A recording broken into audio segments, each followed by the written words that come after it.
Right, yeah. Right. Very quickly, as we're previewing now the NFC Championship game, the 49ers and the Seahawks. Very interesting stuff from I believe ESPN.com. Both teams have attempted the fewest passes in the NFL, and they've called the highest percentage. I'm having trouble, Jake, of running plays. So I thought that was really interesting. The Seahawks and the 49ers together. So also, Seattle, they're going to say, has outscored the 49ers by a wide margin in their last 2 games, the last time the 49ers went there. But they didn't have Anquan Bolden, and they didn't have Michael Crabtree. So out of anything, we're looking at a totally different But when they ballgame. did have them, they scored. Well, they didn't have Crabtree. Crabtree when they scored 19 points against them. That was the most they've scored against them. Okay, look. But they had Crabtree last year in Seattle. Yeah. Yeah. Okay. So I like the Niners, as you can tell. I put the hat there, and I still think they're going to go to the Super Bowl, and I've never wavered from that. Right? It's going to be a hell of a game. Yeah. I mean, look. As much as I'm looking forward to that Broncos Patriots game, I think the San Francisco Seattle game is going to be tighter and better. Does it encourage you a little more that the Saints did not play a fantastic game in the first half, and yet they went in there and actually could have come away with a win? Yes, and it also encourages me that the Seattle, as I suspected, does not have a passing game. Now, I think they'll do better against the 49ers. I think they'll step up, okay? And I don't think they had to do as well against the Saints. Their defense had it covered. Final score? Right. I don't know, but it could be a legendary game. I mean, this is Clash of the Titans. I agree. How about this in the NFL, in this era of the NFL? By the way, the Patriots are down to 4.5. The over-under an NFC Championship game is under 40. It's 39.5 total points in that game. That's amazing. The Broncos and the Patriots. You've already indicated who you're going to take, Jake, in that game. We might have to give me a new nickname. Jenk Second Mortgage Uger. I'm taking out a second mortgage on the house. It's a good nickname. It's different. Yeah, it's different. totally good. Somebody's got to have it. Yeah. I'm taking out a second mortgage to bet on the Patriots. This is redemption weekend. Like no doubt. Right, no doubt. I'll give you 4.5 points right now, $250.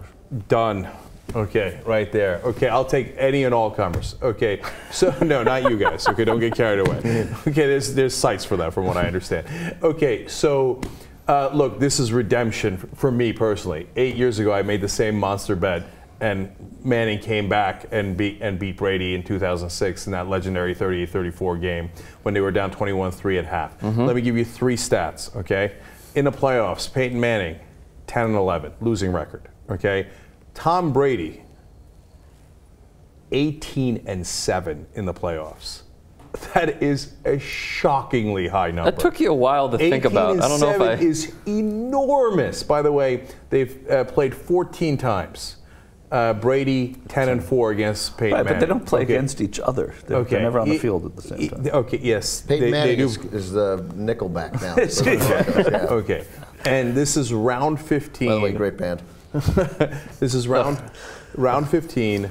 Now I love this thing. Everybody's calling it the War of 1812, which is awesome. Okay, their jerseys obviously, and this is gonna for so many people, this is gonna decide who's better. I agree. And Tom Brady and Belichick cannot live the rest of their lives losing this game to Peyton Manning. At this stage in their career, with what they have, sure. They've got to win, and they will win.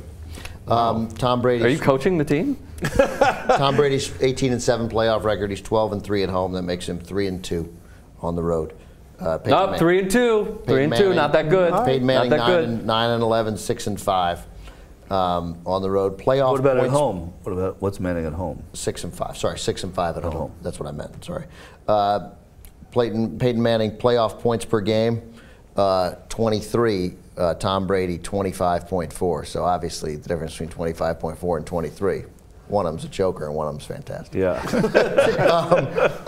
I don't have it here, but Brady's playoff record in his last 7 games, you know, not so great. Not so great. That's what made me worry about the Patriots. They don't have good receivers. It makes me worry. But by the way, the Broncos might lose this game not necessarily because of Peyton Manning, but because of John Fox. He's toyed like a tiger, man. He gets so nervous. he just clenches up. He's going to clench up in the fourth quarter, and that's going to help the Patriots win. I've stuck with the Seahawks all year, so I'll continue to. But I agree. Like I'm tempted to bet the Niners at 3.5 because at least you get the 3 and they might win. But the Seahawks are so good at home that, like, yeah, this one was a little close, but I mean, we know they're capable. Here's what I don't think the Niners are capable of is winning that game 20-3. Where the Seahawks have proven that they, I think, are capable of just the game just doesn't go the night. They can't get anything going. So, but I tend to agree. I think that I sort of have this sense that everything is working right for the Patriots. The passing game is good enough. We don't know whether they have a good passing game. They didn't have to throw.